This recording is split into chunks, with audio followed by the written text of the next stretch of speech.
Divine Grace Igniter. ಆತ್ಮೀಯರೇ, ಇಂದು ನಾವು ಯೇಸು ಕ್ರಿಸ್ತರ ಪ್ರಚಾರಕ ಮತ್ತು ಮಿಷನರಿ ಸೆಂಟ್ ಫ್ರಾನ್ಸಿಸ್ ಝೇವಿಯರ್ ರವರ ಜೀವನದ ಬಗ್ಗೆ ತಿಳಿದುಕೊಳ್ಳೋಣ.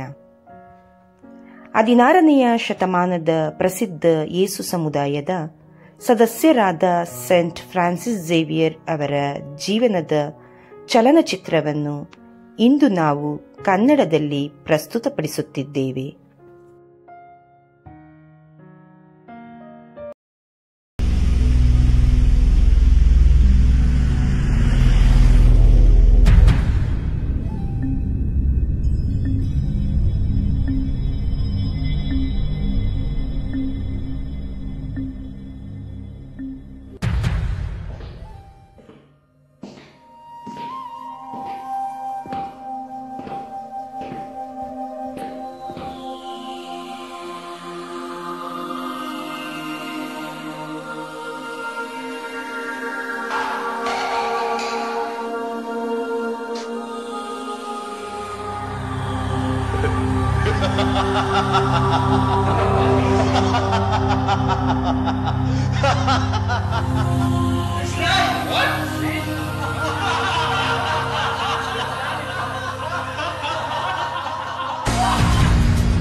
ಸಾವಿರದ 506 ಏಪ್ರಿಲ್ 7ರ ಆ ದಿನ ಒಬ್ಬ ವೆರೋನಿಕಾ ಎಂಬ ಕೆಲಸದಾಕೆ ಬಹಳ ಗಡಿಬಿಡಿಯಿಂದ ಒಂದು ಕೋಣೆಯೊಳಗೆ ಹೋಗುತ್ತಾರೆ.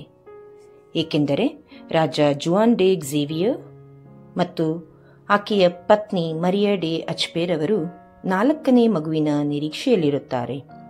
ಇವರು ಸ್ಪೇನ್ನ ನವಾರೆ ಪ್ರದೇಶದ ಗೌರವಾನ್ವಿತ ಕುಟುಂಬದವರಾಗಿರುತ್ತಾರೆ. ಆಗ ವೆರೋನಿಕಾ ಜುವಾನ್ ಡೆ ಝೇವಿಯರ್ ರವರ ಬಳಿಗೆ ಬಂದು ಅವರಿಗೆ ಗಂಡು ಮಗು ಜನಿಸಿರುವ ಸಿಹಿ ಸುದ್ದಿಯನ್ನು ಹೇಳುತ್ತಾರೆ. ಈ ವಿಷಯ ತಿಳಿದಾಕ್ಷಣ ಬಹಳ ಸಂತೋಷಗೊಂಡ ರಾಜ ವೆರೋನಿಕಾಳಿಗೆ ಸ್ವಲ್ಪ ಹಣವನ್ನು ನೀಡಿ ಕೋಣೆಯ ಒಳಗೆ ಮಗುವನ್ನು ನೋಡಲು ಹೋಗುತ್ತಾರೆ. ಅಲ್ಲಿ ತಾಯಿ ಮಗುವನ್ನು ನೋಡಿ ಬಹಳ ಸಂತೋಷಗೊಂಡ ರಾಜ ತನ್ನ ಹೆಂಡತಿ ಮಗುವನ್ನು ಕಣ್ತುಂಬಿಕೊಳ್ಳುತ್ತಾರೆ. ನಂತರ ಮಗುವಿಗೆ ಫ್ರಾನ್ಸಿಸ್ಕೋ ಡಿ ಜೇಸುಸ್ ಝೇವಿಯರ್ ಎಂದು ಹೆಸರಿಡುತ್ತಾರೆ. ಅವರೇ ಸಂತ ಫ್ರಾನ್ಸಿಸ್ ಝೇವಿಯರ್ ಆಗಿದ್ದಾರೆ.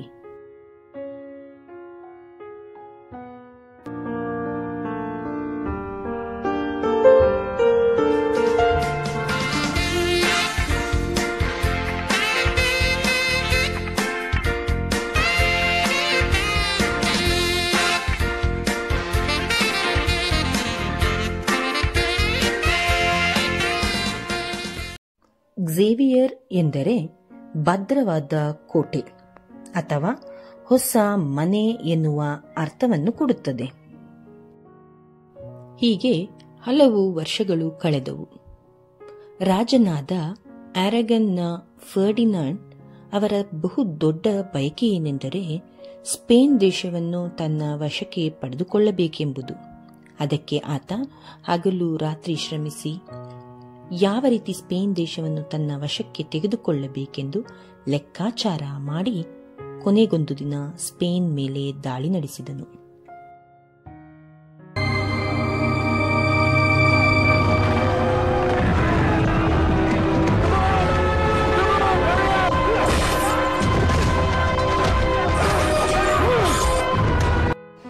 ಆಗ ಯುದ್ಧದಲ್ಲಿ ಸ್ಪೇನ್ ದೇಶ ಸೋತು ಶರಣಾಯಿತು.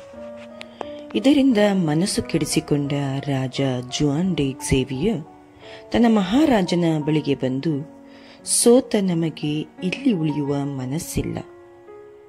ನಾನು ನಮ್ಮ ಮನೆಗೆ ಹಿಂತಿರುಗಿ ಹೋಗುತ್ತೇನೆ. ಇನ್ನು ಇಲ್ಲಿ ಉಳಿದರೂ ಯಾವುದೇ ಪ್ರಯೋಜನವಿಲ್ಲ. ನಾವು ಯುದ್ಧದಲ್ಲಿ ಸೋತಿದ್ದೇವೆ. ದಯವಿಟ್ಟು ನನ್ನನ್ನು ಕಳುಹಿಸಿಕೊಡಿ ಎಂದು ಕೇಳುತ್ತಾರೆ. ಸ್ಪೇನ್ನ ಮಹಾರಾಜರು ಕೂಡ ಯುದ್ಧದಲ್ಲಿ ಸೋತ ಕಾರಣ ಬಹಳ ನಿರಾಶರಾಗಿರುತ್ತಾರೆ.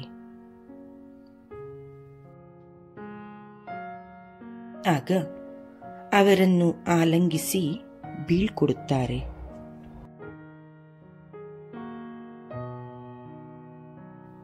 ಜಾನ್ ಡೆ ಝೇವಿಯರ್ ಅವರು ಮನೆಯ ಕಡೆಗೆ ಹೆಜ್ಜೆ ಹಾಕುತ್ತಾರೆ. ಇತ್ತ ಬಾಲಕ ಫ್ರಾನ್ಸಿಸ್ ರವರು ತಂದೆಗಾಗಿ ಕಾಯುತ್ತಿರುತ್ತಾರೆ. ದೂರದಲ್ಲಿ ತನ್ನ ತಂದೆ ಬರುತ್ತಿರುವುದನ್ನು ನೋಡಿದ ಫ್ರಾನ್ಸಿಸ್ ರವರು ಅವರ ಬಳಿಗೆ ಓಡಿ ಬರುತ್ತಾರೆ.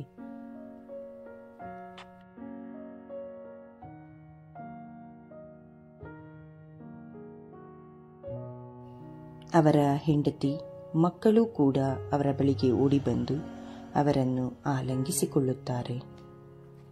ಫ್ರಾನ್ಸಿಸ್ ರವರು ಬಹಳ ಸಂತೋಷಗೊಳ್ಳುತ್ತಾರೆ.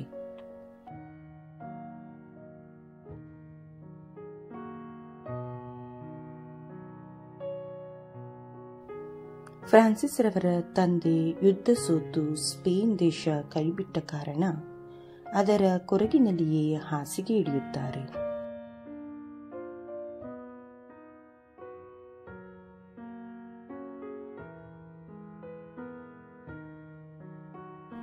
ಅವರ ಆರೋಗ್ಯ ತೀರಾ ಹದಗೆಟ್ಟಾಗ ಹೆಂಡತಿಯ ಬಳಿ ಮಾತನಾಡುತ್ತಾ, ನಾನು ಎಲ್ಲವನ್ನೂ ಕಳೆದುಕೊಂಡೆ ಎಂದು ಹೇಳಲು ಅವರ ಹೆಂಡತಿ ಅವರನ್ನು ಸಮಾಧಾನ ಮಾಡುತ್ತಾರೆ. ನನ್ನ ದೇಶ, ನನ್ನ ಭೂಮಿ, ನನ್ನ ಜನ ಎಲ್ಲ ನನ್ನ ಕೈ ಬಿಟ್ಟಿದೆ ಎಂದು ಹೇಳುತ್ತಿರುತ್ತಾರೆ. ನಾನು ನಿನಗಾಗಿ ಏನನ್ನೂ ಉಳಿಸಿಲ್ಲ, ನಮ್ಮ ಮಕ್ಕಳನ್ನು ಬಿಟ್ಟು ಎಂದು ಹೇಳಿ ನೊಂದುಕೊಳ್ಳುತ್ತಾರೆ. ಆಗ ಅಲ್ಲಿಯೇ ಫ್ರಾನ್ಸಿಸ್ ಬರುತ್ತಾರೆ. ತಾಯಿ ಅವರನ್ನು ಕರೆದು ತಂದೆಯ ಬಳಿ ಮಾತನಾಡುವ ಹಾಗೆ ಹೇಳುತ್ತಾರೆ. ಆಗ ತಂದೆ ಮಗನಿಗೆ ಹೀಗೆನ್ನುತ್ತಾರೆ, ಮಗನೇ, ನೀನೇ ನನ್ನ ಬೆಳಕು, ನನ್ನ ಭರವಸೆ, ನೀನು ನನ್ನ ಹೆಸರನ್ನು ಉಳಿಸುವೆ, ನಾನು ಹೆಮ್ಮೆ ಪಡುವ ರೀತಿ ಬಾಳುವೆ ಎಂದು ಮಾತನಾಡುತ್ತಲೇ ಅವರ ತಂದೆ ಪ್ರಾಣ ಬಿಡುತ್ತಾರೆ.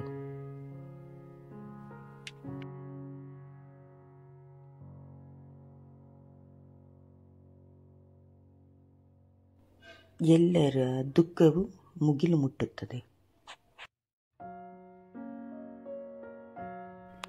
ಹೀಗೆ 11 ವರ್ಷ ಕಳೆಯಿತು. ಫ್ರಾನ್ಸಿಸ್ ರವರು ಬೆಳೆದು ಯುವಕರಾದರು. ಒಮ್ಮೆ ತಾಯಿ ಮತ್ತು ಮನೆಯವರೆಲ್ಲ ಊಟ ಮಾಡುತ್ತಿರುವ ಸಂದರ್ಭದಲ್ಲಿ ತಾಯಿ ಹೇಳುತ್ತಾರೆ, ಫ್ರಾನ್ಸಿಸ್ ಬೆಳೆದು ಯುವಕನಾಗಿದ್ದಾನೆ. ಈಗ ಆತ ತನ್ನ ಸಮಾಜದಲ್ಲಿ ಅಸ್ತಿತ್ವವನ್ನು ಪಡೆದುಕೊಳ್ಳಬೇಕು. ಅವನಿಗೆ ಸರಿಯಾದ ತರಬೇತಿ ಸಿಕ್ಕಿದರೆ ಉತ್ತಮ ಸೈನ್ಯ ಕಟ್ಟಬಹುದು. ಅವರ ತಂದೆಯ ಹಾಗೆ ವೀರ ಯೋಧನಾಗಬಹುದು ಎನ್ನುತ್ತಾರೆ. ಆಗ ಫ್ರಾನ್ಸಿಸ್ ರವರು ನನ್ನ ಹೃದಯದಲ್ಲಿ ಸೈನ್ಯಕ್ಕೆ ಸೇರುವ ಇಷ್ಟ ಇಲ್ಲವೆಂಬುದನ್ನು ಹೇಳುತ್ತಾರೆ.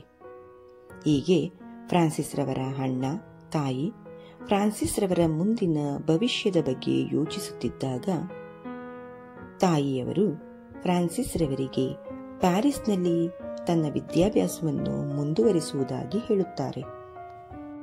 ಅದಕ್ಕೆ ಫ್ರಾನ್ಸಿಸ್ ರವರ ಅಣ್ಣ, ಅದು ಸೂಕ್ತ ಸ್ಥಳವಲ್ಲ, ಅಲ್ಲಿಗೆ ಹೋಗಿ ವಿದ್ಯಾಭ್ಯಾಸವನ್ನು ಮುಂದುವರಿಸುವುದು ಸರಿಯಲ್ಲ, ಅದರ ಅವಶ್ಯಕತೆ ಇಲ್ಲ ಎಂದು ಅದನ್ನು ನಿರಾಕರಿಸುತ್ತಾರೆ. ಆದರೆ ತಾಯಿ, ಇಲ್ಲ, ಅಲ್ಲಿ ನನಗೆ ಬಹಳ ಜನ ಗೊತ್ತಿರುವ ಕಾರಣ ಫ್ರಾನ್ಸಿಸ್ ಅಲ್ಲಿಯೇ ಉತ್ತಮ ಶಿಕ್ಷಣವನ್ನು ಪಡೆದುಕೊಳ್ಳಬಹುದು ಎಂದು ಹೇಳಿ ಫ್ರಾನ್ಸಿಸ್ ರವರನ್ನು ಒಪ್ಪಿಸುತ್ತಾರೆ ಮತ್ತು ಅವರನ್ನು ಪ್ಯಾರಿಸ್ನ ಯೂನಿವರ್ಸಿಟಿಗೆ ಸೇರಿಸುತ್ತಾರೆ. ಅಲ್ಲಿ ಅವರಿಗೆ ಪೀಟರ್ ಎಂಬ ಯುವಕನ ಪರಿಚಯವಾಗುತ್ತದೆ. ಅವರಿಬ್ಬರು ರೂಮ್ಮೇಟ್ ಆಗಿರುತ್ತಾರೆ. ಪೀಟರ್ ರವರು ಬಹಳ ಬುದ್ಧಿವಂತ ಹುಡುಗನಾಗಿರುತ್ತಾರೆ. ಫ್ರಾನ್ಸಿಸ್ ಬೇರೆಯವರೊಡನೆ ಕೂಡಿಕೊಂಡು ಸಮಯ ವ್ಯರ್ಥ ಮಾಡುತ್ತಿರುವುದನ್ನು ಪೀಟರ್ ರವರು ಗಮನಿಸುತ್ತಾರೆ ಮತ್ತು ಅವರಿಗೆ ಬುದ್ಧಿ ಹೇಳಲು ಮುಂದಾಗುತ್ತಾರೆ.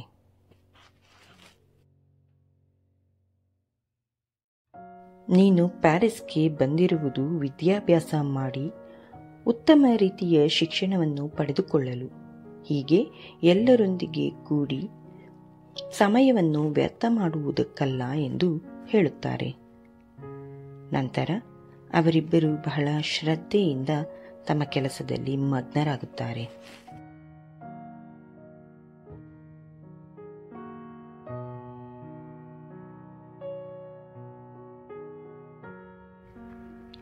ಫ್ರಾನ್ಸಿಸ್ ರವರು ಕ್ರೀಡೆಯಲ್ಲಿಯೂ ಮುಂದೆ ಇರುತ್ತಾರೆ. ಸ್ನೇಹಿತರಿಬ್ಬರು ಕೆಲವು ಕ್ರೀಡಾ ಚಟುವಟಿಕೆಗಳಲ್ಲಿ ತಮ್ಮನ್ನು ತಾವು ತೊಡಗಿಸಿಕೊಳ್ಳುತ್ತಾರೆ. ಫ್ರಾನ್ಸಿಸ್ ಹಾಗೂ ಪೀಟರ್ ಇಬ್ಬರು ಒಬ್ಬರನ್ನೊಬ್ಬರು ಬಹಳ ಚೆನ್ನಾಗಿ ಅರ್ಥ ಮಾಡಿಕೊಂಡು ಪ್ಯಾರಿಸ್ನ ಶಿಕ್ಷಣದ ಜೀವನವನ್ನು ಮುಂದುವರಿಸುತ್ತಾರೆ.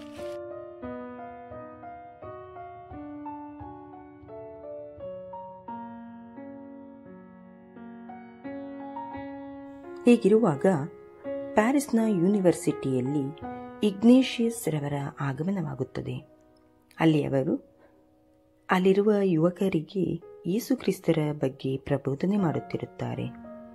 ಯೇಸು ನಿಜವಾಗಿಯೂ ಸತ್ತು ಜೀವಂತರಾಗಿದ್ದಾರೆ, ಯೇಸುವಿನ ರಕ್ತ ಶರೀರ ಇನ್ನೂ ಜೀವಂತವಾಗಿದೆ ಎಂದು ಪ್ರಬೋಧಿಸುತ್ತಿರುತ್ತಾರೆ. ಇದನ್ನು ಕೇಳಲು ಅಲ್ಲಿನ ಯುವಕರು ಕಾತುರದಿಂದ ಕಾಯುತ್ತಿರುತ್ತಾರೆ. ಫ್ರಾನ್ಸಿಸ್ ರವರು ಕೂಡ ಇದು ಯಾರಿರಬಹುದೆಂದು ಹತ್ತಿರ ಹೋಗಿ ನೋಡುತ್ತಾರೆ. ಆದರೆ ಅಲ್ಲಿ ಅವರಿಗೆ ಅವರು ಯಾರೆಂದು ಕಾಣುವುದಿಲ್ಲ. ಅವರ ಬಗ್ಗೆ ಪೀಟರ್ ರವರ ಬಳಿ ಕೇಳುತ್ತಾರೆ.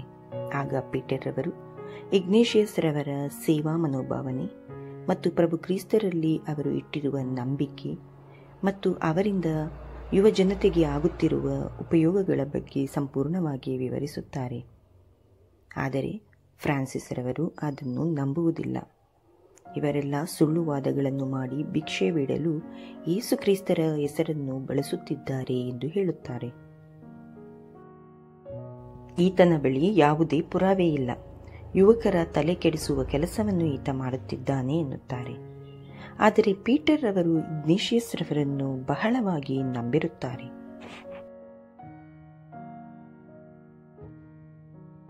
ಪೀಟರ್ ರವರು ಇಗ್ನೇಷಿಯಸ್ ರವರನ್ನು ತಮ್ಮ ಕೋಣೆಯಲ್ಲಿಯೇ ಉಳಿಸಿಕೊಳ್ಳುತ್ತಾರೆ. ಅಲ್ಲಿ ಫ್ರಾನ್ಸಿಸ್ ರವರು ಕೂಡ ಇರುತ್ತಾರೆ.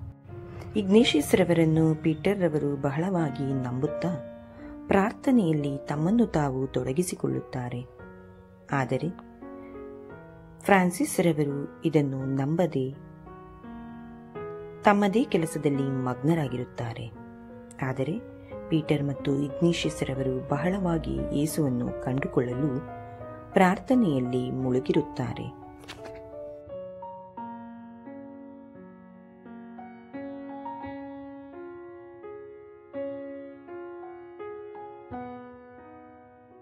ಇವರ ಪ್ರಾರ್ಥನೆಯನ್ನು ಕೇಳಲಾಗದೆ ಫ್ರಾನ್ಸಿಸ್ ರವರು ಕೋಪ ಮಾಡಿಕೊಂಡು ಅಲ್ಲಿಂದ ಹೊರಟು ಹೋಗುತ್ತಾರೆ.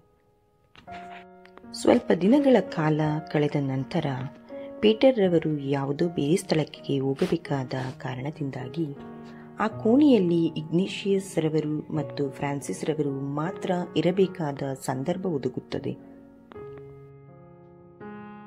ಇವರಿಬ್ಬರೇ ಇದ್ದಾಗ ಇಗ್ನೇಷಿಯಸ್ ರವರು ಪ್ರಭು ಯೇಸು ಕ್ರಿಸ್ತರ ಪ್ರಬೋಧನೆಗಳನ್ನು ಬಹಳ ಅಚ್ಚುಕಟ್ಟಾಗಿ ಮಾಡುತ್ತಾ ಫ್ರಾನ್ಸಿಸ್ ರವರ ಮನಸ್ಸಿನಲ್ಲಿ ಪ್ರಭು ಯೇಸುವಿನ ಮೇಲೆ ಭಕ್ತಿ ಭಾವ ಮೂಡುವ ಹಾಗೆ ಕೆಲವೊಂದು ಪದಗಳನ್ನು ಹೇಳುತ್ತಾರೆ. ಆ ಪದಗಳು ಫ್ರಾನ್ಸಿಸ್ ರವರು ಕೇಳದ ಹಾಗೆ ನಟಿಸಿದರೂ ಕೂಡ ಅವರ ತಲೆಯಲ್ಲಿ ಆ ವಿಷಯ ಓಡುತ್ತಲೇ ಇರುತ್ತದೆ. ಇಗ್ನೇಷಿಯಸ್ ರವರ ಮಾತು ಆಳವಾಗಿ ಅವರ ಮನಸ್ಸಿನಲ್ಲಿ ಉಳಿದಿರುತ್ತದೆ. ಅವರು ಒಬ್ಬರೇ ಇದ್ದಾಗ ಇಗ್ನೇಷಿಯಸ್ ರವರ ಮಾತುಗಳನ್ನು ನೆನಪಿಸಿಕೊಂಡು ಸ್ವಲ್ಪವಾಗಿಯೇ ಅವರ ಮನಸ್ಸನ್ನು ಇಗ್ನೇಷಿಯಸ್ ರವರ ಕಡೆಗೆ ತಿರುಗಿಸುತ್ತಾರೆ. ಅವರ ಮಾತಿನಿಂದ ಪ್ರೇರಿತಗೊಂಡ ಫ್ರಾನ್ಸಿಸ್ ರವರು ಇಗ್ನೇಷಿಯಸ್ ರವರ ಬಳಿಗೆ ಸ್ವತಃ ಅವರೇ ಬಂದು ಅವರ ಮಾತನ್ನು ಮತ್ತಷ್ಟು ಕೇಳಲು ಪ್ರೇರಿತರಾಗುತ್ತಾರೆ.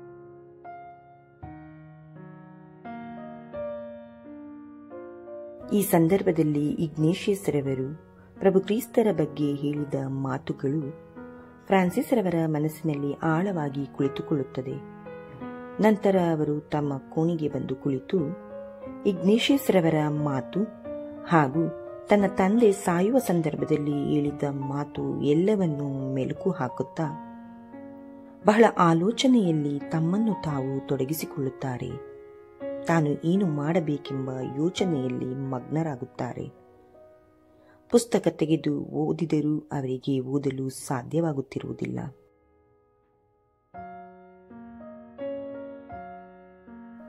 ತುಂಬಾ ಹೊತ್ತು ಯೋಚಿಸಿದ ಫ್ರಾನ್ಸಿಸ್ ರವರು ಕೊನೆಗೆ ಪ್ರಭು ಕ್ರಿಸ್ತರ ಮುಂದೆ ಬಂದು ಮೊಣಕಾಲೂರಿ ಪ್ರಾರ್ಥಿಸಲು ಪ್ರಾರಂಭಿಸುತ್ತಾರೆ. ಆ ಪ್ರಾರ್ಥನೆಯಲ್ಲಿ ಅವರಿಗೆ ಬೇರೆಯದ್ದೇ ವಿಷಯ ತಿಳಿದು ಬರುತ್ತದೆ. ಪ್ರಾರ್ಥನೆಯಾದ ನಂತರ ಅವರು ತನ್ನನ್ನು ತಾನು ಪ್ರಭು ಕ್ರಿಸ್ತರಿಗೆ ಸಮರ್ಪಿಸಿಕೊಳ್ಳಬೇಕೆಂದು ಅರಿತುಕೊಂಡು ತನ್ನ ಮನೆಯವರಿಗೆ ಒಂದು ಪತ್ರವನ್ನು ಬರೆಯುತ್ತಾರೆ.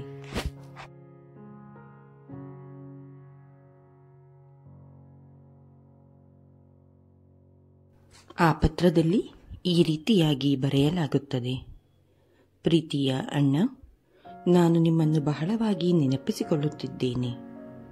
ನಾನು ಪತ್ರ ಬರೆದ ವಿಷಯವೇನೆಂದರೆ, ಇಗ್ನೇಷಿಯಸ್ ರವರಿಂದ ಪ್ರಭಾವಿತನಾದ ನಾನು ನನ್ನ ರಾಜಪ್ರಭು ಕ್ರಿಸ್ತರ ಸೇವೆಯಲ್ಲಿ ನಿರತನಾಗಬೇಕೆಂದು ಆಲೋಚಿಸಿದ್ದೇನೆ.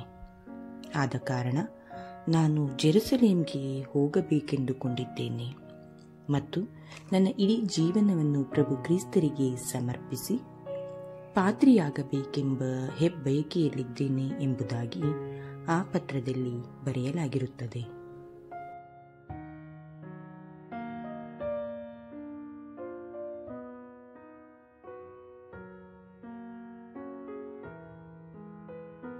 ಹೀಗೆ ಫ್ರಾನ್ಸಿಸ್ ರವರು ಪ್ಯಾರಿಸ್ನಲ್ಲಿಯೇ ಇಗ್ನೇಷಿಯಸ್ ರವರ ಮಾರ್ಗದರ್ಶನದಲ್ಲಿ ಗುರುದೀಕ್ಷೆಯನ್ನು ಪಡೆದುಕೊಳ್ಳುತ್ತಾರೆ. ಬಲಿಪೀಠದಲ್ಲಿ ಪ್ರತಿಜ್ಞೆ ಮಾಡಿ ಪ್ರಭು ಕ್ರಿಸ್ತರಿಗೆ ಸಾಕ್ಷಿಗಳಾಗಿ ಬಾಳುವುದಾಗಿ ತಮ್ಮ ಹೃದಯ ಆತ್ಮವನ್ನು ಕ್ರಿಸ್ತರಿಗೆ ಅರ್ಪಿಸುವುದಾಗಿ ತಿಳಿಸುತ್ತಾರೆ. ನಂತರ ಫ್ರಾನ್ಸಿಸ್ ರವರು ತಮ್ಮ ಸೇವೆಯನ್ನು ಮುಂದುವರೆಸುತ್ತಾರೆ.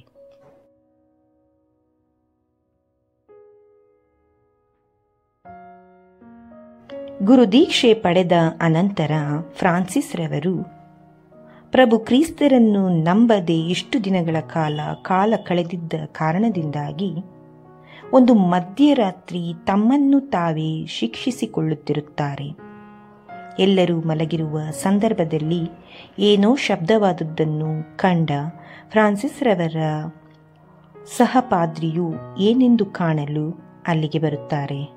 ಅಲ್ಲಿ ಫ್ರಾನ್ಸಿಸ್ ರವರು ತಮ್ಮ ಕಾಲಿಗೆ ಒಂದು ಹಗ್ಗವನ್ನು ಕಟ್ಟಿಕೊಂಡು ಶಿಕ್ಷೆಯನ್ನು ಅನುಭವಿಸುತ್ತಿರುತ್ತಾರೆ. ಇದನ್ನು ನೋಡಿದಾಕ್ಷಣ ಅವರ ಸ್ನೇಹಿತ, ಫ್ರಾನ್ಸಿಸ್, ನಿನಗೆ ಏನಾಗಿದೆ? ಈಗೇಕೆ ನೀನು ಮಾಡುತ್ತಿರುವೆ? 4 ದಿನಗಳಿಂದ ನೀನು ಏನನ್ನೂ ತಿಂದಿಲ್ಲ ಮತ್ತು ಏನನ್ನೂ ಕುಡಿದಿಲ್ಲ, ಹೀಗೇಕೆ ಮಾಡಿಕೊಳ್ಳುತ್ತಿರುವೆ ಎಂದು ಕೇಳುತ್ತಲೇ ಫ್ರಾನ್ಸಿಸ್ ರವರು ಪ್ರಜ್ಞೆ ತಪ್ಪಿ ಬೀಳುತ್ತಾರೆ. ನಂತರ ಅವರ ಸ್ನೇಹಿತರು ಅವರ ಆರೈಕೆ ಮಾಡಲು ಪ್ರಾರಂಭಿಸಿ ಅವರು ಆರೋಗ್ಯದಲ್ಲಿ ಸುಧಾರಣೆ ಕಾಣುವ ಹಾಗೆ ಮಾಡುತ್ತಾರೆ. ಆರೋಗ್ಯದಲ್ಲಿ ಸುಧಾರಣೆ ಕಂಡ ಫ್ರಾನ್ಸಿಸ್ ರವರು ಒಂದು ಮುಂಜಾನೆ ಎದ್ದು ಪುಸ್ತಕವನ್ನು ಓದುತ್ತಾ ಕುಳಿತಿರುತ್ತಾರೆ. ಆಗ ಒಬ್ಬ ಸಹೋದರ ಓಡಿ ಬಂದು ಫ್ರಾನ್ಸಿಸ್ ರವರಿಗೆ ಹೀಗೆಂದು ಹೇಳುತ್ತಾರೆ: ಫ್ರಾನ್ಸಿಸ್, ನಮ್ಮ ಬಹುದಿನದ ಕನಸು ನನಸಾಗುತ್ತಿದೆ. ನಾವು ಜೆರುಸಲೇಮ್ಗೆ ಹೋಗುತ್ತಿದ್ದೇವೆ ಎಂದು ಹೇಳುತ್ತಾರೆ.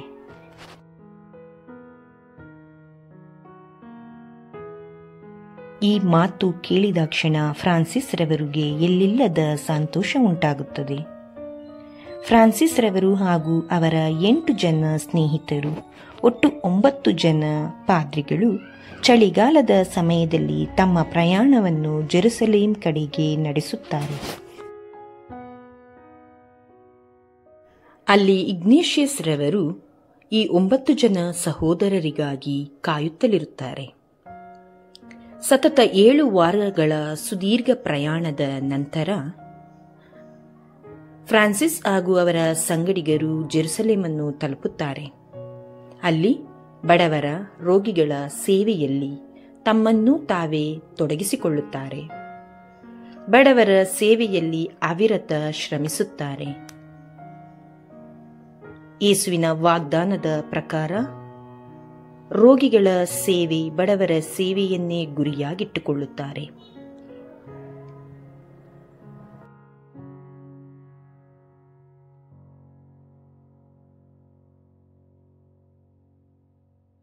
ಹೀಗಿರುವಾಗ ಒಬ್ಬ ಹುಡುಗ ತನ್ನ ಹುಣ್ಣುಗಳನ್ನು ತೋರಿಸಿ ಅದಕ್ಕೆ ಔಷಧಿಯನ್ನು ಹಚ್ಚುವಂತೆ ಫ್ರಾನ್ಸಿಸ್ ರವರಲ್ಲಿ ಕೇಳಿಕೊಳ್ಳುತ್ತಾನೆ.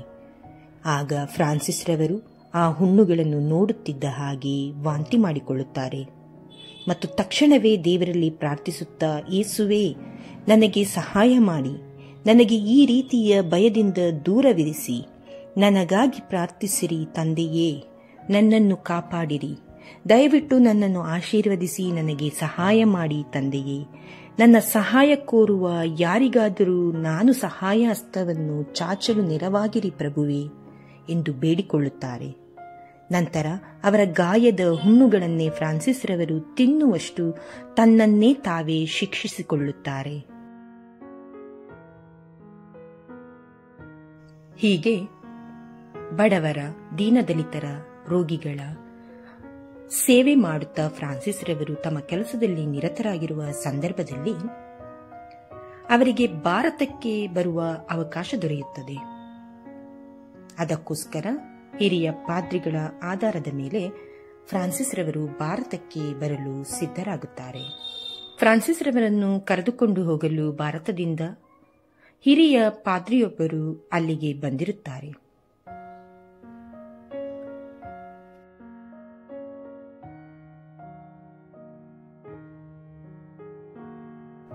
ಫ್ರಾನ್ಸಿಸ್ ರವರು ಯಾವುದಕ್ಕೂ ಮರು ಮಾತನಾಡದೆ, ಇದು ಯೇಸುವಿನ ಕರೆ, ನಾನು ಭಾರತದಲ್ಲಿಯೂ ನಮ್ಮ ಯೇಸು ಕ್ರಿಸ್ತರ ಹೆಸರಿನಲ್ಲಿ ಸೇವೆ ಮಾಡಬೇಕಾಗಿದೆ ಎಂದರೆ ಖಂಡಿತವಾಗಿಯೂ ನಾನು ಅದಕ್ಕೆ ಬದ್ಧನಾಗಿರುತ್ತೇನೆ ಎಂದು ಹೇಳಿ ಫ್ರಾನ್ಸಿಸ್ ರವರು ಹೊರಡಲು ಸಿದ್ಧರಾಗುತ್ತಾರೆ. ಬಹಳ ಭಾರವಾದ ಮನಸ್ಸಿನಿಂದ ಇಗ್ನೇಷಿಯಸ್ ರವರು ಫ್ರಾನ್ಸಿಸ್ ರವರನ್ನು ಕಳುಹಿಸಿಕೊಡುತ್ತಾರೆ. ಆಗ ಇಗ್ನೇಷಿಯಸ್ ರವರು ಅವರಿಗೆ ಒಂದು ಶಿಲುಬೆಯನ್ನು ನೀಡುತ್ತಾರೆ. ಆ ಶಿಲುಬೆಯು ಅವರ ಮರಣದವರೆಗೂ ಅವರ ಬಳಿಯಲ್ಲಿಯೇ ಇರುತ್ತದೆ. ನಂತರ ಅವರ ಸ್ನೇಹಿತರಿಗೂ ಅವರು ಭಾರತಕ್ಕೆ ತೆರಳುತ್ತಿರುವುದರ ಬಗ್ಗೆ ತಿಳಿಸಿ ಅಲ್ಲಿಂದ ತಮ್ಮ ಪ್ರಯಾಣವನ್ನು ಆರಂಭಿಸುತ್ತಾರೆ. ಅವರ ಸ್ನೇಹಿತರು ಕೂಡ ಬಹಳ ದುಃಖತ್ರಸ್ತರಾಗಿ ಅವರನ್ನು ಅಲ್ಲಿಂದ ಕಳುಹಿಸಿಕೊಡುತ್ತಾರೆ.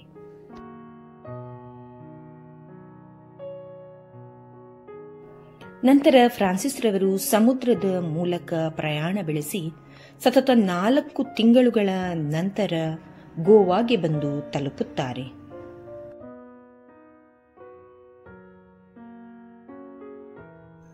ಆ ಪ್ರಯಾಣದ ಸಂದರ್ಭದಲ್ಲಿಯೂ ಫ್ರಾನ್ಸಿಸ್ ರವರು ತಮ್ಮ ಪ್ರಾರ್ಥನೆಯನ್ನಾಗಲಿ ಪ್ರಭು ಕ್ರಿಸ್ತರನ್ನು ನೆನೆಯುವುದನ್ನಾಗಲಿ ಮರೆತಿರಲಿಲ್ಲ. ನಂತರ ಅವರು ಗೋವಾಗೆ ಬಂದು ತಲುಪಿದಾಕ್ಷಣ ಅವರ ಮನಸ್ಸು ಸಂಪೂರ್ಣವಾಗಿ ಅಲ್ಲಿನ ಜನರನ್ನು ಪ್ರಭು ಕ್ರಿಸ್ತರ ಕಡೆಗೆ ಸೇರಿಸಬೇಕೆಂಬುದಾಗಿರುತ್ತದೆ. ಇದು ಸಂಪೂರ್ಣ ಕ್ರೈಸ್ತ ನಗರವಾಗಿರುತ್ತದೆ. ಗೋವಾದಲ್ಲಿ ಬಂದು ನೆಲೆಸಿದ ಫ್ರಾನ್ಸಿಸ್ ರವರು ಮಕ್ಕಳ ಕಡೆ ಬಹಳ ಒಲವನ್ನು ತೋರಿಸುತ್ತಿರುತ್ತಾರೆ. ಅಲ್ಲಿ ಬಡವರಿಗೆ ಪ್ರಭು ಕ್ರಿಸ್ತರ ಬಗ್ಗೆ ಹೇಳುತ್ತಾ, ಮಕ್ಕಳಿಗೆ ಪ್ರಭು ಯೇಸುವಿನ ಬೆಳಕನ್ನು ತೋರಿಸುತ್ತಾ ಅವರ ಮಾರ್ಗವನ್ನು ಅನುಸರಿಸುವಂತೆ ತಿಳಿಸಿಕೊಡುತ್ತಿರುತ್ತಾರೆ. ಗೋವಾದ ಸುತ್ತಮುತ್ತಲೆಲ್ಲ ಗಂಟೆ ಬಾರಿಸುತ್ತಾ ಪ್ರಭು ಕ್ರಿಸ್ತರ ಧ್ಯಾನವನ್ನು ಮಾಡುತ್ತಾ ಶಿಲುಬೆ ಹಿಡಿದು ನಡೆಯುತ್ತಾ ಪ್ರಭು ಕ್ರಿಸ್ತರ ಮಹಿಮೆಯನ್ನು ಪ್ರಸ್ತುತಪಡಿಸುತ್ತಾ ಜನರಲ್ಲಿ ಯೇಸುವಿನ ಬಗ್ಗೆ ಅರಿವು ಮೂಡಿಸುತ್ತಾ ತಮ್ಮ ನಡೆಯನ್ನು ಮುನ್ನಡೆಸುತ್ತಿರುತ್ತಾರೆ.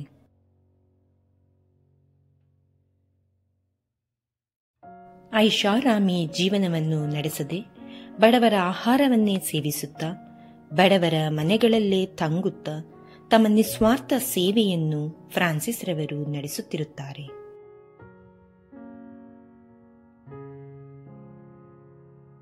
ನಂತರ ಫ್ರಾನ್ಸಿಸ್ ರವರು ಗೋವಾದ ಧರ್ಮಾಧ್ಯಕ್ಷರನ್ನು ಭೇಟಿ ಮಾಡುತ್ತಾರೆ. ಅವರು ಅವರನ್ನು ಪ್ರೀತಿಯಿಂದ ಸ್ವಾಗತಿಸುತ್ತಾರೆ. ಗೋವಾದಲ್ಲಿ ನೆಲೆಸಿರುವ ಬಗ್ಗೆ ವಿಚಾರಿಸುತ್ತಾರೆ. ಆಗ ಫ್ರಾನ್ಸಿಸ್ ರವರು ಗೋವಾದಲ್ಲಿ ಕಂಡ ಮತ್ತು ಕಳೆದ ಮಧುರ ಕ್ಷಣಗಳ ಬಗ್ಗೆ ವಿವರಿಸುತ್ತಾರೆ. ಮಕ್ಕಳ ವಿನಯತೆ ಎಲ್ಲದರ ಬಗ್ಗೆಯೂ ವಿವರಿಸುತ್ತಾರೆ. ದೇವರ ವಾಕ್ಯ ಕೇಳಲು ಸದಾ ಸಿದ್ಧರಿದ್ದಾರೆ. ಈ ಜನರನ್ನು ನಾವು ಯೇಸುವಿನ ಕಡೆಗೆ ಬಹಳ ಬೇಗವಾಗಿ ಕರೆದುಕೊಳ್ಳಬಹುದು. ನನಗೆ ಇಲ್ಲಿ ನೆಲೆಸಿರುವುದು ಬಹಳ ಸಂತೋಷವಾಗುತ್ತಿದೆ ಎನ್ನುತ್ತಾರೆ. ಈ ರೀತಿ ಸ್ವಲ್ಪ ಹೊತ್ತು ಧರ್ಮಾಧ್ಯಕ್ಷರ ಬಳಿ ತಮ್ಮ ಅನುಭವವನ್ನು ವ್ಯಕ್ತಪಡಿಸುತ್ತಾರೆ.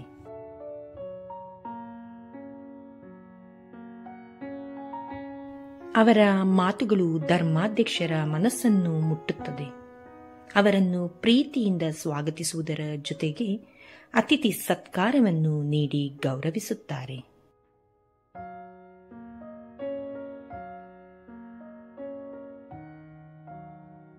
ಹೀಗಿರುವಾಗ ಧರ್ಮಾಧ್ಯಕ್ಷರು ಫ್ರಾನ್ಸಿಸ್ ರವರಿಗೆ ಒಂದು ಸಲಹೆಯನ್ನು ನೀಡುತ್ತಾರೆ. ಗೋವಾದ ಸ್ವಲ್ಪ ದೂರದಲ್ಲಿ ಒಂದು ಹಳ್ಳಿ ಇದೆ. ಅಲ್ಲಿ ಮುಸ್ಲಿಂ ಮತ್ತು ಹಿಂದೂ ಬಾಂಧವರು ಬಹಳವಾಗಿ ಇದ್ದಾರೆ. ಅಲ್ಲಿಯೂ ಕೂಡ ಯೇಸು ಕ್ರಿಸ್ತರ ಬಗ್ಗೆ ಧರ್ಮ ಪ್ರಚಾರವನ್ನು ಮಾಡಿ ಎಂದು ಹೇಳಿ ಫ್ರಾನ್ಸಿಸ್ ರವರನ್ನು ಅಲ್ಲಿಂದ ಕಳುಹಿಸಿಕೊಡುತ್ತಾರೆ.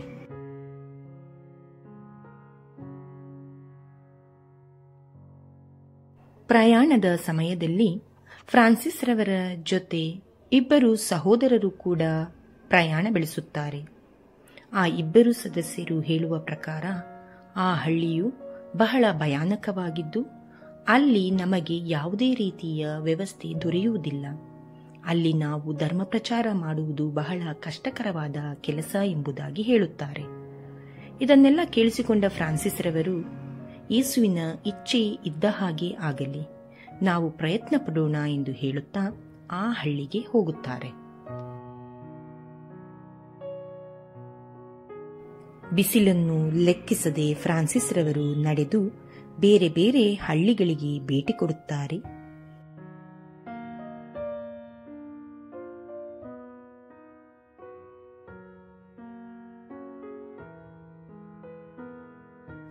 ಅಲ್ಲಿಯೂ ಕೂಡ ಫ್ರಾನ್ಸಿಸ್ ರವರು ಹೆಚ್ಚು ಸಮಯವನ್ನು ಪ್ರಾರ್ಥನೆ ಮಾಡುವುದರಲ್ಲಿಯೇ ಕಳೆಯುತ್ತಾರೆ. ಬಿಸಿಲಿನ ಬೇಗೆಯು ಎಷ್ಟಿತ್ತೆಂದರೆ ಅಲ್ಲಿ ಅವರಿಗೆ ನಡೆಯಲು ಕೂಡ ಶಕ್ತಿ ಇರಲಿಲ್ಲ. ಆದರೂ ಕೂಡ ಅವರು ಯಾವುದೇ ವಿಶ್ರಾಂತಿ ಪಡೆದುಕೊಳ್ಳದೆ ತಮ್ಮ ಏಕೈಕ ಕೆಲಸವಾದ ಪ್ರಭು ಕ್ರಿಸ್ತರ ಇರುವಿಕೆಯನ್ನು ಜನರಿಗೆ ತಿಳಿಸಿ ಅವರನ್ನು ಅರ್ಥೈಸಬೇಕೆಂಬುದು ಅವರ ಹೆಬ್ಬಯಕೆಯಾಗಿತ್ತು. ಜೊತೆಗಿದ್ದ ಸಹೋದರರು ಸ್ವಲ್ಪ ವಿಶ್ರಾಂತಿ ಪಡೆದುಕೊಂಡು ಮುನ್ನಡೆಯುವಂತೆ ಹೇಳಲು ಫ್ರಾನ್ಸಿಸ್ ರವರು ನಾವು ಸಂಜೆ ಕತ್ತಲಾಗುವುದರ ಒಳಗೆ ಹಳ್ಳಿಯನ್ನು ಸೇರಿಕೊಳ್ಳಬೇಕು, ಇಲ್ಲವಾದರೆ ಕಷ್ಟವಾಗುತ್ತದೆ ಎಂದು ಹೇಳುತ್ತಾ ಯಾವುದೇ ವಿಶ್ರಾಂತಿ ಪಡೆದುಕೊಳ್ಳದೆ ನಡೆದು ಹೋಗುತ್ತಿರುವಾಗ ಅವರ ಬಳಿ ಬಹಳ ಮಕ್ಕಳು ಓಡಿ ಬರುತ್ತಾರೆ. ಅವರ ಸಹೋದರರು ಅಂದರೆ ಫ್ರಾನ್ಸಿಸ್ ರವರ ಜೊತೆಯಲ್ಲಿದ್ದ ಸಹೋದರರು ಮಕ್ಕಳನ್ನು ಅಲ್ಲಿಂದ ಕಳುಹಿಸಿಬಿಡುತ್ತಾರೆ. ಏಕೆಂದರೆ ಫ್ರಾನ್ಸಿಸ್ ರವರು ಬೆಳಗ್ಗಿನಿಂದ ಬಹಳವಾಗಿ ದಣಿದಿರುತ್ತಾರೆ. ಆದರೂ ಕೂಡ ಫ್ರಾನ್ಸಿಸ್ ರವರು ಮಕ್ಕಳ ಶಬ್ದವನ್ನು ಕೇಳಿದಾಕ್ಷಣ ಆ ಮಕ್ಕಳನ್ನು ತಮ್ಮ ಬಳಿಗೆ ಕರೆಯುತ್ತಾರೆ.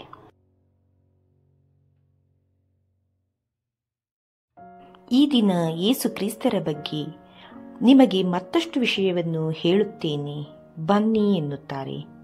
ಮಕ್ಕಳೆಲ್ಲ ಫ್ರಾನ್ಸಿಸ್ ರವರು ಕರೆದಾಕ್ಷಣ ಓಡಿ ಬಂದು ಅವರ ಸುತ್ತಲೂ ಕುಳಿತುಕೊಳ್ಳುತ್ತಾರೆ.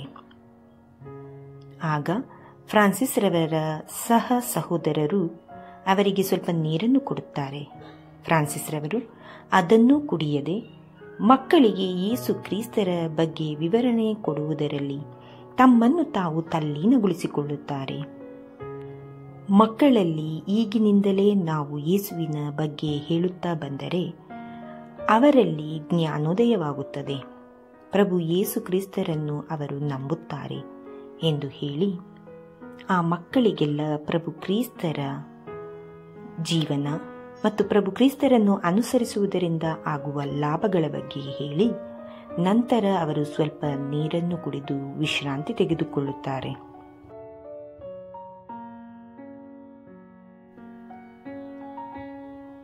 ಹೀಗೆ ಸಮಯ ಸಿಕ್ಕಾಗಲೆಲ್ಲ ಪ್ರಭು ಕ್ರಿಸ್ತರ ಧ್ಯಾನದಲ್ಲಿಯೇ ಫ್ರಾನ್ಸಿಸ್ ರವರು ಮಗ್ನರಾಗಿರುತ್ತಾರೆ.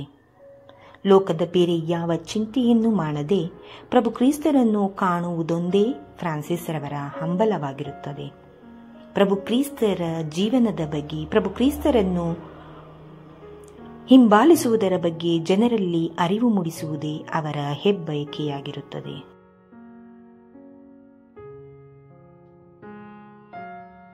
ಹೀಗೆ ಒಂದು ದಿನ ಒಬ್ಬ ಯುವಕನು ಯಾವುದೋ ಕೆಲಸದಲ್ಲಿ ನಿರತನಾಗಿದ್ದಾಗ ಆ ಹುಡುಗನಿಗೆ ಯಾವುದೋ ಗಾಳಿ ಸೋಕಿ ದೆವ್ವ ಹಿಡಿದಿದೆ ಎಂದು ತಿಳಿದು ಆ ಊರಿನ ಜನರೆಲ್ಲರೂ ಮಂತ್ರವಾದಿಯನ್ನು ಕರೆಸಿ ಆ ಹುಡುಗನ ಮುಂದೆ ಧೂಪಗಳನ್ನೆಲ್ಲ ಹಾಕಿ ಮಾಟ ಮಂತ್ರ ಮಾಡಿ ಆ ಹುಡುಗನಿಗೆ ಬೇಡದ ಎಲ್ಲ ರೀತಿಯ ಕೆಲಸಗಳನ್ನು ಮಾಡಿಸುತ್ತಾ ಬೇವಿನ ಸೊಪ್ಪಿನಿಂದ ಒಡೆಸುತ್ತಾ ದೆವ್ವ ಬಿಡಿಸುವುದರಲ್ಲಿ ಮಗ್ನರಾಗಿರುತ್ತಾರೆ.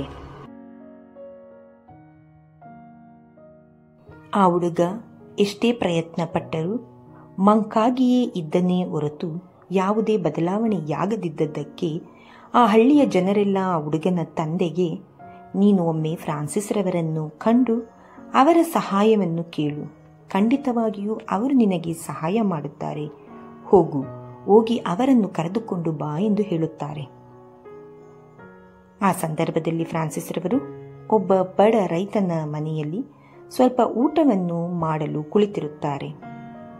ಬಡವರ ಮನೆಯಲ್ಲಿ ಬಡವರ ಊಟವನ್ನು ಯಾವುದೇ ಭೇದ ಭಾವ ಎಣಿಸದೆ ಫ್ರಾನ್ಸಿಸ್ ರವರು ಊಟ ಮಾಡಿ ಅಲ್ಲಿಯೇ ತಂಗುತ್ತಿರುತ್ತಾರೆ. ಇದು ಅವರ ದಿನನಿತ್ಯದ ಪರಿಯಾಗಿರುತ್ತದೆ.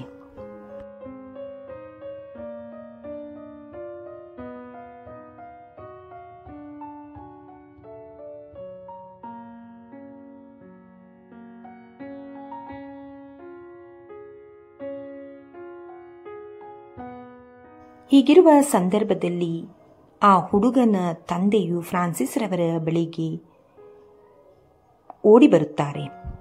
ಬಾಗಿಲನ್ನು ತಟ್ಟಿ ಫ್ರಾನ್ಸಿಸ್ ರವರನ್ನು ದಯವಿಟ್ಟು ಬಂದು ನನ್ನ ಮಗನನ್ನು ಕಾಪಾಡಿ, ನನ್ನ ಮಗ ಸಾಯುತ್ತಿದ್ದಾನೆ, ಅವನಿಗೆ ಬದುಕನ್ನು ನೀಡಿ, ದಯವಿಟ್ಟು ಬನ್ನಿ ಎಂದು ಪರಿಪರಿಯಾಗಿ ಕೇಳಿಕೊಂಡಾಗ ಫ್ರಾನ್ಸಿಸ್ ರವರು ಆ ಹುಡುಗನನ್ನು ನೋಡಲು ಹೋಗುತ್ತಾರೆ. ಅಲ್ಲಿ ಮಾಡುತ್ತಿದ್ದ ಮಾಟ ಮಂತ್ರ ಹೊಗೆ ಇವುಗಳನ್ನು ನೋಡಿದ ಫ್ರಾನ್ಸಿಸ್ ರವರ ಕೋಪ ನೆತ್ತಿಗೇರಿ ಅಲ್ಲಿದ್ದ ಎಲ್ಲ ವಸ್ತುಗಳನ್ನು ಕಾಲಿನಿಂದ ಒದ್ದು ಚೆಲ್ಲಾಪಿಲ್ಲಿ ಮಾಡುತ್ತಾರೆ.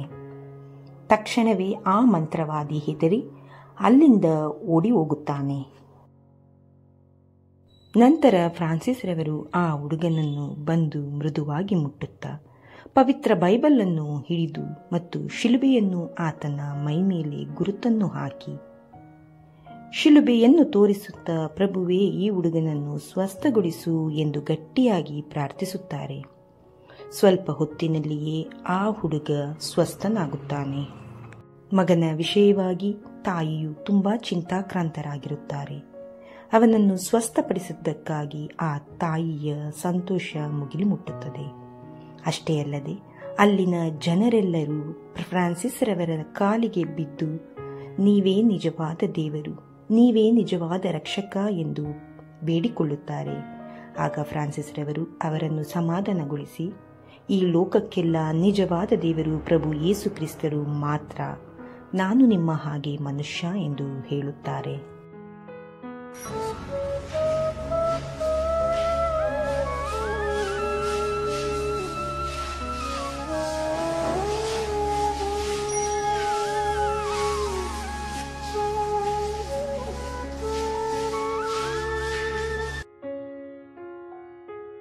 ಈ ಪವಾಡವನ್ನು ನೋಡಿದ ಕ್ಷಣ ಹಳ್ಳಿಯ ಜನರೆಲ್ಲ ಕ್ರೈಸ್ತ ಧರ್ಮಕ್ಕೆ ಮತಾಂತರಾಗುತ್ತಾರೆ.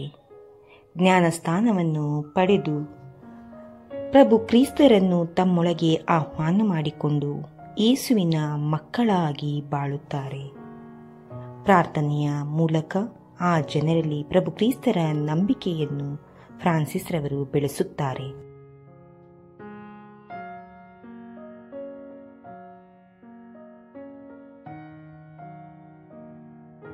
ಗೋವಾದಿಂದ ನಂತರ ಫ್ರಾನ್ಸಿಸ್ ರವರು ಐಸ್ಲ್ಯಾಂಡ್ಗೆ ತೆರಳಬೇಕಾದ ಸಂದರ್ಭ ಒದಗುತ್ತದೆ.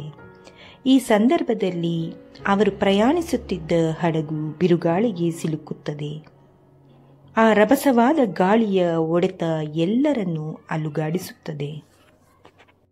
ಹಡಗಿನಲ್ಲಿದ್ದ ಜನರೆಲ್ಲ ಫ್ರಾನ್ಸಿಸ್ ರವರಿಗೆ ನಮ್ಮನ್ನು ಕಾಪಾಡಿ ಕಾಪಾಡಿ ಎಂದು ಬೇಡಿಕೊಳ್ಳುತ್ತಾರೆ. ಆಗ ಫ್ರಾನ್ಸಿಸ್ ರವರು ಶಿಲುಬೆಯನ್ನು ಹಿಡಿದು ಗಟ್ಟಿ ಧ್ವನಿಯಲ್ಲಿ ಪ್ರಭು ಕ್ರಿಸ್ತರನ್ನು ಪ್ರಾರ್ಥಿಸಿ ತಮ್ಮ ಕೈಯಲ್ಲಿ ಹಿಡಿದಿರುವ ಶಿಲುಬೆಯನ್ನು ಸಮುದ್ರದಲ್ಲಿ ಬಿಟ್ಟು ಸಮುದ್ರವನ್ನು ಶಾಂತಗೊಳಿಸುತ್ತಾರೆ. ಆಗ ಬಿರುಗಾಳಿಯು ಕಡಿಮೆಯಾಗಿ ಹಡಗು ನಿಧಾನವಾಗಿ ಅಲುಗಾಡುವುದನ್ನು ನಿಲ್ಲಿಸಿ ಶಾಂತ ರೀತಿಯಲ್ಲಿ ಹಡಗಿನಲ್ಲಿದ್ದ ಜನರೆಲ್ಲರೂ ದಡ ಸೇರುತ್ತಾರೆ. ಯಾವುದೇ ಅಪಾಯವಿಲ್ಲದೆ ಜನರು ಬದುಕುಳಿದುದನ್ನು ಕಂಡು ಅಲ್ಲಿನ ಜನರು ಬಹಳ ಸಂತೋಷಗೊಂಡು ಫ್ರಾನ್ಸಿಸ್ ರವರನ್ನು ಹೊಗಳುತ್ತಾರೆ. ಆದರೆ ಫ್ರಾನ್ಸಿಸ್ ರವರು ಮಾತ್ರ ಸಂತೋಷವಾಗಿರದೆ ತಮ್ಮ ಬಹು ವರ್ಷದ ಶಿಲುಬೆಯನ್ನು ಕಳೆದುಕೊಂಡಿರುವುದರ ಬಗ್ಗೆ ಚಿಂತಿಸುತ್ತಿರುತ್ತಾರೆ. ಸಮುದ್ರದ ದಡದಲ್ಲಿ ನಡೆಯುತ್ತಿರುವಾಗಲೂ ಫ್ರಾನ್ಸಿಸ್ ರವರ ಚಿಂತೆ ಅವರು ಕಳೆದುಕೊಂಡ ಶಿಲುಬೆಯದ್ದೇ ಆಗಿರುತ್ತದೆ. ಆ ಸಂದರ್ಭದಲ್ಲಿ ಫ್ರಾನ್ಸಿಸ್ ರವರಿಗೆ ಕಂಡದು ಒಂದು ಬಹಳ ದೊಡ್ಡ ಅದ್ಭುತವೆಂದೇ ಹೇಳಬಹುದು. ಸಮುದ್ರದ ದಡದಲ್ಲಿ ಏಡಿಗಳು ಆ ಶಿಲುಬೆಯನ್ನು ಹೊತ್ತು ತರುತ್ತಿರುವುದನ್ನು ಕಂಡ ಫ್ರಾನ್ಸಿಸ್ ರವರು ಬಹಳ ಸಂತೋಷ ಪಡುತ್ತಾರೆ. ಪ್ರಭು ಕ್ರಿಸ್ತರ ಇರುವಿಕೆಗೆ ಇದು ಒಂದು ಮುಖ್ಯ ಸಾಕ್ಷಿಯಾಗಿದೆ. ಫ್ರಾನ್ಸಿಸ್ ರವರ ನಂಬಿಕೆಯೂ ಕೂಡ ಬಹಳ ಅಚಲವಾಗಿದ್ದ ಕಾರಣ ರಾತ್ರಿ ಸಮುದ್ರದ ಮಧ್ಯದಲ್ಲಿ ಬಿಟ್ಟ ಶಿಲುಬೆಯು ಮತ್ತೆ ಅವರ ಕೈ ಸೇರುವಂತಾಗುತ್ತದೆ.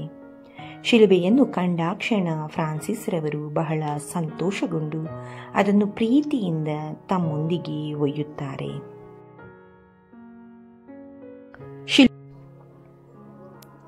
ಕೊನೆಯದಾಗಿ ಅವರು ಚೀನಾ ದೇಶಕ್ಕೂ ಸುವಾರ್ತೆಯನ್ನು ಸಾರಲು ಪ್ರಯತ್ನಿಸುತ್ತಾರೆ. ಆದರೆ ಅಲ್ಲಿ ಪ್ರವೇಶಿಸಲು ಅವರಿಗೆ ಸಾಧ್ಯವಾಗುವುದಿಲ್ಲ.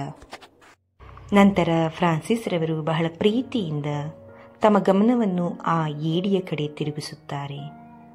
ಆ ಏಡಿಯನ್ನು ನಿಜವಾದ ಯೇಸುವಿನ ರೂಪದಲ್ಲಿ ಬಂದ ಆಪದ್ಬಾಂಧವನೆಂದು ತಿಳಿದುಕೊಳ್ಳುತ್ತಾರೆ. ಫ್ರಾನ್ಸಿಸ್ ಝೇವಿಯರ್ ರವರು ಭಾರತದಿಂದ ಮಲಬಾರ್, ಕರಾವಳಿ, ಮಲೇಷಿಯಾ, ಜಪಾನ್ ಮುಂತಾದ ಪ್ರದೇಶಗಳಿಗೆ ಕ್ರೈಸ್ತ ಧರ್ಮ ಸಾರುವ ಪ್ರಯತ್ನ ಮಾಡುತ್ತಾರೆ. ಪ್ರತಿ ದೇಶದ ಸಂಸ್ಕೃತಿಗೆ ಹೊಂದಿಕೊಂಡು ದೇವರ ಪ್ರೀತಿಯನ್ನು ಸಾರುವ ದೃಶ್ಯಗಳು ಅತ್ಯಂತ ಸ್ಫೂರ್ತಿದಾಯಕವಾಗಿದೆ.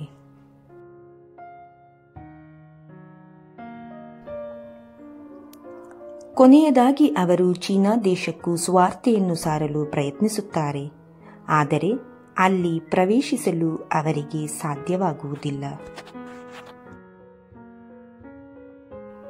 ಚೀನಾದ ಜನರಿಗೆ ಯೇಸು ಕ್ರಿಸ್ತರ ಬಗ್ಗೆ ಹೇಳುತ್ತಾರೆ. ಆದರೆ ಆ ಜನರು ಈತನನ್ನು ನೋಡಿ ನಗುತ್ತಾರೆ. ಚೀನಾದ ಒಳಗಡೆ ಪ್ರವೇಶಿಸಲು ನನಗೆ ಅವಕಾಶ ಮಾಡಿಕೊಡಿ ಎಂದು ಕೇಳಲು ಅಲ್ಲಿರುವ ಯಾವ ಜನರು ಅವರಿಗೆ ಅವಕಾಶವನ್ನು ಕಲ್ಪಿಸುವುದಿಲ್ಲ. ಯಾವುದೇ ರೀತಿಯ ಆಸರೆಯನ್ನು ಸಹ ಅವರಿಗೆ ನೀಡುವುದಿಲ್ಲ. ಫ್ರಾನ್ಸಿಸ್ ರವರು ಅದೇ ಚಿಂತೆಯಲ್ಲಿ ಚೀನಾದ ಗಡಿ ಭಾಗದಲ್ಲಿಯೇ ಉಳಿದುಕೊಳ್ಳುತ್ತಾರೆ. ಅಲ್ಲಿಯೇ ದೇವರಲ್ಲಿ ಪ್ರಾರ್ಥಿಸುತ್ತಾ ಚೀನಾದ ಒಳಗಡೆ ಪ್ರವೇಶ ಕೊಟ್ಟರೆ ತಾನು ಧರ್ಮ ಪ್ರಚಾರ ಮಾಡಬೇಕೆಂಬ ಬಯಕೆಯನ್ನು ಹೇಳಿಕೊಡುತ್ತಾರೆ. ಆದರೆ ಅಲ್ಲಿನ ಯಾವ ಜನರು ಅವರನ್ನು ಒಪ್ಪುವುದಿಲ್ಲ, ಅವರ ಮಾತನ್ನು ಕೇಳುವುದಿಲ್ಲ. ಹೀಗೆ ಸ್ವಲ್ಪ ಸಮಯವನ್ನು ಅವರು ಚೀನಾದ ಗಡಿ ಪ್ರದೇಶದಲ್ಲಿಯೇ ಕಳೆಯಬೇಕಾದ ಪರಿಸ್ಥಿತಿ ಬರುತ್ತದೆ.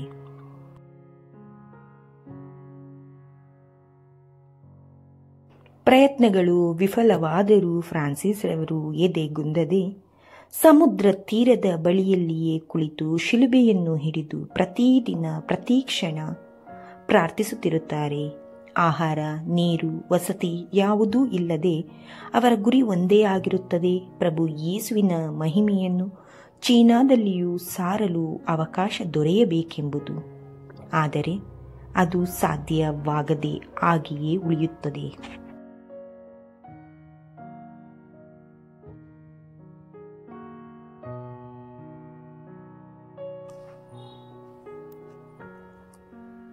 ಚೀನಾದ ತೀರದ ಶಾಂಗ್ಚುಯಾನ್ ದ್ವೀಪದ ಬಳಿ ಅವರು ರೋಗದಿಂದ ಅಸ್ವಸ್ಥರಾಗುತ್ತಾರೆ.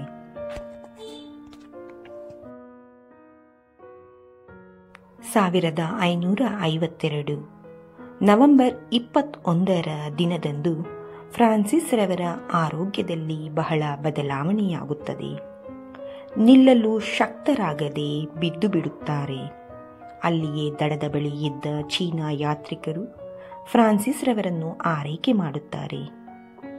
ಅವರಿಗೆ ಬಟ್ಟೆಯನ್ನು ಒದಿಸಿ ಅವರನ್ನು ಬಹಳ ಪ್ರೀತಿಯಿಂದ ನೋಡಿಕೊಳ್ಳುತ್ತಾರೆ. ಆದರೆ ಫ್ರಾನ್ಸಿಸ್ ರವರು ಬಹಳವಾಗಿ ಕುಗ್ಗಿ ಹೋಗಿರುತ್ತಾರೆ. ಯಾವುದೇ ಪ್ರಯತ್ನ ಪಟ್ಟರೂ ಫ್ರಾನ್ಸಿಸ್ ರವರ ಆರೋಗ್ಯದಲ್ಲಿ ಯಾವುದೇ ಚೇತರಿಕೆ ಕಾಣುವುದಿಲ್ಲ. ಅಲ್ಲಿದ್ದ ಜನರು ಅವರ ಕೈಲಾದಷ್ಟು ಸಹಾಯ ಮಾಡುತ್ತಾರೆ. ಈತ ಬಹಳ ದಿನಗಳಿಂದ ಇಲ್ಲಿಯೇ ಇದ್ದು ಪ್ರಭು ಕ್ರಿಸ್ತರ ಬಗ್ಗೆ ಹೇಳುತ್ತೇನೆಂದು ತಿಳಿಸುತ್ತಿದ್ದ. ಆದರೆ ಈಗೇಕೆ ಈ ರೀತಿಯಾಗಿದೆ ಎಂದು ಆತನನ್ನು ಅಲ್ಲಿಂದ ತೆಗೆದುಕೊಂಡು ಒಂದು ಕಡೆ ಮಲಗಿಸುತ್ತಾರೆ.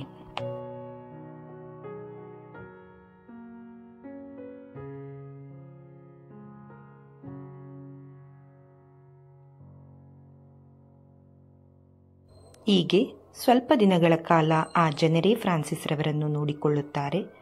ಕೊನೆಗೆ 1552ರ ಡಿಸೆಂಬರ್ 1ರ ಮಧ್ಯಾಹ್ನದಂದು ಫ್ರಾನ್ಸಿಸ್ ರವರು ತಮ್ಮ ಪ್ರಾಣವನ್ನು ಬಿಡುತ್ತಾರೆ. ಅವರ ಎದೆಯ ಮೇಲೆ ಆ ಶಿಲುಬೆಯನ್ನು ಇಟ್ಟುಕೊಳ್ಳುತ್ತಾರೆ. ಪ್ರಾರ್ಥನೆಯನ್ನು ಮಾಡುತ್ತಾ ಪ್ರಭು ಕ್ರಿಸ್ತರಿಗೆ ತಮ್ಮ ಜೀವವನ್ನು ಅರ್ಪಿಸುತ್ತಾರೆ.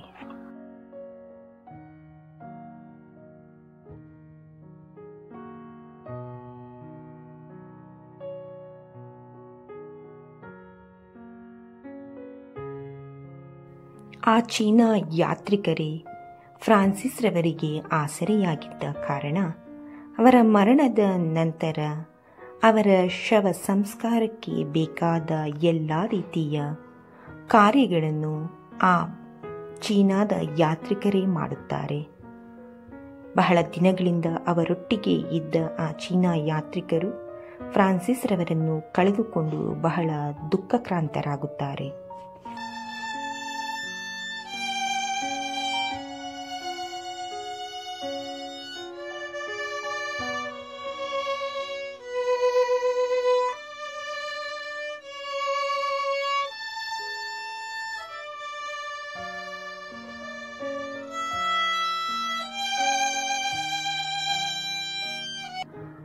ಅಲ್ಲಿ ಯಾವುದೇ ಚರ್ಚ್ ಅಥವಾ ಸಮಾಧಿಯಾಗಲಿ ಇರದ ಕಾರಣ ಅವರ ಜೊತೆಗಿದ್ದವರು ಅವರನ್ನು ಸರಳವಾದ ಮರದ ಪೆಟ್ಟಿಗೆಯಲ್ಲಿ ಇರಿಸಿ ತಾತ್ಕಾಲಿಕವಾಗಿ ಸಮಾಧಿ ಮಾಡುತ್ತಾರೆ. ಆ ಸಂದರ್ಭದಲ್ಲಿ ಯೇಸು ಕ್ರಿಸ್ತನ ಶಿಲುಬೆ, ಪ್ರಾರ್ಥನೆಗೆ ಬಳಸುತ್ತಿದ್ದ ಜಪಸರ ಮತ್ತು ಅವರ ಬೈಬಲ್ ಅನ್ನು ಕೂಡ ಅದರಲ್ಲಿಟ್ಟು ಭೂಸ್ಥಾಪನೆ ಮಾಡುತ್ತಾರೆ.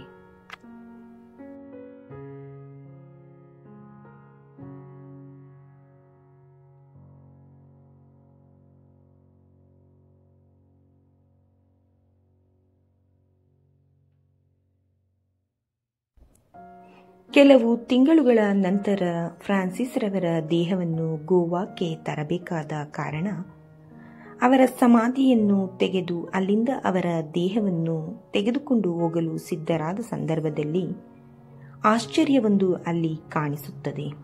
ಅದೇನೆಂದರೆ ಫ್ರಾನ್ಸಿಸ್ ರವರ ದೇಹವು ಮಣ್ಣು ಪಾಲಾಗದೆ ಕೊಳೆಯದೆ ಪರಿಶುದ್ಧವಾಗಿರುವುದನ್ನು ಕಂಡ ಜನರು ಬಹಳ ಆಶ್ಚರ್ಯಚಕಿತರಾಗುತ್ತಾರೆ. ಅದೇ ದೇಹವು ಇಂದಿಗೂ ಕೂಡ ಗೋವಾದಲ್ಲಿ ಇರಿಸಲಾಗಿದೆ. ಹಲವು ವರ್ಷಗಳು ಕಳೆದರೂ ಫ್ರಾನ್ಸಿಸ್ ರವರ ದೇಹವು ಪರಿಶುದ್ಧವಾಗಿರುವುದನ್ನು ಕಾಣುವುದರಲ್ಲಿಯೇ ನಮಗೆ ಅರ್ಥವಾಗುತ್ತದೆ ಅವರು ಪ್ರಭು ಕ್ರಿಸ್ತರಿಗೆ ಎಷ್ಟು ಹತ್ತಿರದಲ್ಲಿದ್ದರು ಎಂಬುದಕ್ಕೆ. ಮತ್ತು ಅವರನ್ನು ಸಂತರೆಂದು ಘೋಷಿಸಲು ಇದೇ ಮಹತ್ವರವಾದ ಕಾರಣವಾಗಿದೆ. ಸಂತ ಫ್ರಾನ್ಸಿಸ್ ಸೇವಿಯರ್ ರವರೇ, ನಮಗಾಗಿ ಪ್ರಾರ್ಥಿಸಿರಿ. ಸಂತರ ಕಥೆಗಳು, ದೇವರ ವಾಕ್ಯದ ಪ್ರಬೋಧನೆ ಹಾಗೂ ಮತ್ತಿತರ ಆಧ್ಯಾತ್ಮಿಕ ವಿಷಯಗಳನ್ನು ಆಲಿಸಲು ದಯವಿಟ್ಟು ಸಬ್ಸ್ಕ್ರೈಬ್ ಮಾಡಿ ಡಿವೈನ್ ಗ್ರೇಸ್ ಇಗ್ನೈಟರ್.